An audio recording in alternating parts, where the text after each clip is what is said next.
Virat Kohli king అయితే Shubman Gill prince అని, Virat Kohli legend అయితే శుభ్మన్ గిల్ రాబోయే లెజెండ్ అని, ఇలా ఎక్కడ చూసినా విరాట్ శుభ్మన్ గిల్ కంపారిజన్స్ సోషల్ మీడియాలో హల్చల్ చేస్తుండడం మనం 2 ఇయర్స్గా గమనిస్తున్నాం.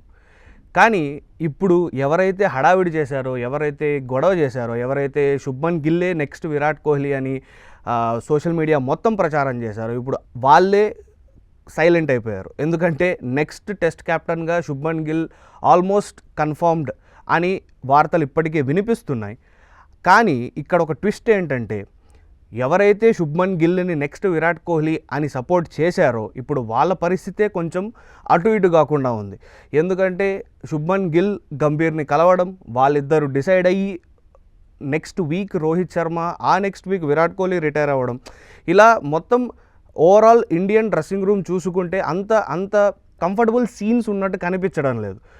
సో ఈ పరిస్థితుల మధ్య ఇప్పుడు ఎవరైతే ఒకప్పుడు శుభ్మన్ గిల్ని ప్రిన్స్ అన్నారో, ఇప్పుడు వాళ్ళ చూపంతా తిరిగేది ఒకే ఒక బ్యాట్స్మెన్ వైపు, అతడే కేఎల్ రాహుల్.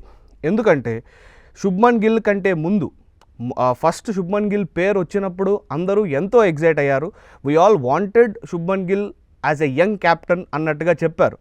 కానీ కేఎల్ రాహుల్ ఎప్పుడు బ్యాక్ ఎండ్లో జస్ట్ రాహుల్ ద్రావిడ్ లాగా ఇండియన్ టీంకి ఏది అవసరమైతే అది నేను చేయగలను అని ప్రూవ్ చేసుకుంటూనే వచ్చాడు. సో మరి కేఎల్ రాహుల్ నేమ్ ఇప్పటిదాకా అసలు కన్సిడరేషన్లోనే లేదు. ఎయిదర్ బుమ్రా అంటున్నారు, or they are even going to say Pant, Bumrah, Gill, ఈ ముగ్గురు పేర్లు బాగా చక్కర్లు కొడుతున్నాయి. కానీ కేఎల్ రాహుల్ని కంఫర్టబుల్గా అందరూ ఇగ్నోర్ చేశారు.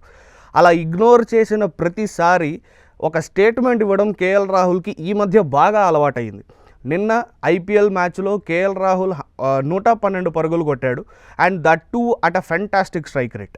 అంటే దీనికి టెస్ట్ క్యాప్టెన్సీకి సంబంధం లేకపోయినా కేఎల్ రాహుల్ ఇప్పుడు హెడ్లైన్స్లో ఉన్నాడు.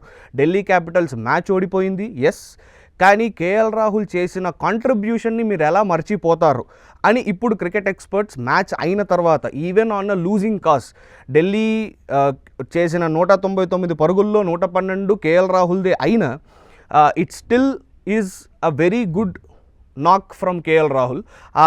ఆ నాక్ని how can you forget? And ఇలాంటి బ్యాట్స్మెన్, ఇలాంటి ఒక టీం కోసమే పాటుపడే బ్యాట్స్మెన్ ఆర్ ఒక ప్లేయర్ని ఎలా మీరు ఇగ్నోర్ చేస్తారని ఇప్పుడు ఆర్గ్యుమెంట్ స్టార్ట్ అయ్యాయి. And this will definitely continue.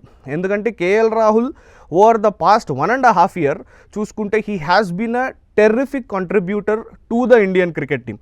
చాలా ఫార్మాట్ ఏదైనా హీ హాస్ ప్రూవ్డ్. టెస్టుల్లో కానీ ఓవర్సీస్, ఇండియాలో కేఎల్ రాహుల్కి టెస్ట్ రికార్డ్ అంతగా లేకపోయినా ఓవర్సీస్ టెస్ట్ రికార్డ్ చాలా బాగుంది. అండ్ ఇంగ్లాండ్ టూర్లో ఖచ్చితంగా కేఎల్ రాహుల్ ఉంటాడు, అందులో దెర్ ఈజ్ నో డౌట్. కానీ గంభీర్ కేఎల్ రాహుల్ని సెలెక్టివ్గా ఇగ్నోర్ చేస్తున్నాడా, ఆర్ కేఎల్ రాహుల్కి క్యాప్టెన్సీయే వద్దా? ఎందుకంటే బుమ్రాని ఏ కారణంగా అయితే క్యాప్టెన్సీకి దూరం చేశారో, అతడు ఎప్పుడూ అవైలబిలిటీలో ఉండడు, ఇంజురీస్ రావచ్చు అని సేమ్ అప్లై టు హార్దిక్ పాండ్యాకి అదే అప్లై అయింది. వెన్ T20 వరల్డ్ కప్ తర్వాత T20 క్యాప్టెన్ని డిసైడ్ చేసేటప్పుడు హార్దిక్ పాండ్యా పేరే బలంగా వినిపించింది. బట్ హార్దిక్ పాండ్యాని కాదని సూర్యకుమార్ యాదవ్కి ఇచ్చారు. ఎందుకంటే Hardik Pandya fitness issues, or he's an allrounder, bowling వేసేటప్పుడు హీ విల్ గెట్ ఇంజూర్డ్ అని. సో ఈ ఆర్గ్యుమెంట్స్ చెప్పి హార్దిక్ పాండ్యాని తప్పించారు. ఇప్పుడు ఇదే ఆర్గ్యుమెంట్స్ చెప్పి జస్ప్రీత్ బుమ్రాని కూడా తప్పిస్తున్నారు అనేది ఆల్మోస్ట్ కన్ఫర్మ్ అయిపోయింది. So Gill is the next prince అనండి, Gill is the next captain అనండి, whatever you call it, but is it too early? అంటే చాలా త్వరగా గిల్లికి క్యాప్టెన్సీ ఇచ్చేస్తున్నారు. అది ఇంగ్లాండ్ లాంటి పెద్ద టీం, అండ్ దట్ టు ఒక ఓవర్సీస్ టూర్లో గిల్లికి క్యాప్టెన్సీ ఇవ్వడం ఎంతవరకు కరెక్ట్? అండ్ కేఎల్ రాహుల్ కన్సిస్టెంట్గా కాంట్రిబ్యూట్ చేస్తున్నా సరే, ఓకే, కేఎల్ రాహుల్ కొంచెం క్యాప్టెన్సీ తీసుకోవడానికి ఇబ్బంది పడుతుండొచ్చు, బట్ కేఎల్ రాహుల్ని మీరు ఎందుకు అసలు కన్విన్స్ చేయడం లేదు? అలాంటి ఒక ఎఫర్టే అసలు బీసీసీఐ కానీ, సెలెక్టర్లు కానీ, గౌతమ్ గంభీర్ కానీ పెట్టారా అనే డిబేట్ ఇప్పుడు జరుగుతుంది. వై? బికాస్ కేఎల్ రాహుల్ కన్సిస్టెంట్గా ఆడుతున్నాడు. అది ఐపీఎల్ అవ్వనివ్వండి, టెస్ట్లు అవ్వనివ్వండి, ఓడిఐ అవ్వనివ్వండి. మొన్న champions trophy are even before that జరిగిన వరల్డ్ కప్లో కానీ KL Rahul is one of the key pillars.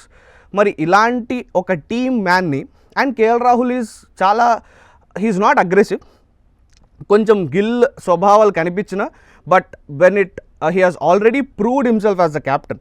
అంటే కోహ్లీ లేనప్పుడు ఒక టెస్ట్ మ్యాచ్ ఓవర్సీస్లో క్యాప్టెన్సీ చేసి and we one that match. మరి ఇలాంటి విషయాలు అన్నీ కన్సిడరేషన్లో తీసుకొని కూడా కేఎల్ రాహుల్ని పక్కన పెట్టడాన్ని మనం ఎలా చూడాలి? And Shubman Gill just talking about Shubman Gill alone, తనంతటకు తాను he's making a very good resume. ఎందుకంటే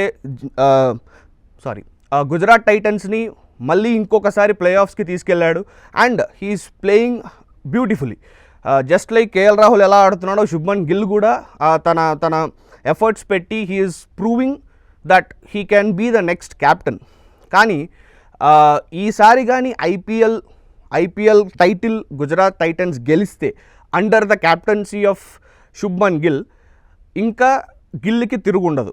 ఎందుకంటే ఐపీఎల్ అనేది ఇండియన్ టీమ్ డెసిషన్స్ని ఎంత ఇంపాక్ట్ చేస్తుందో మనం ఇప్పటికే చూసాం. సో ఇప్పుడు కానీ గిల్ ఐపీఎల్ కప్ కనుక కొడితే గుజరాత్ టైటన్స్తో, దెన్ ఇంకా Gill a future. Yes, there is no doubt that Shubman Gill is the future of Indian cricket.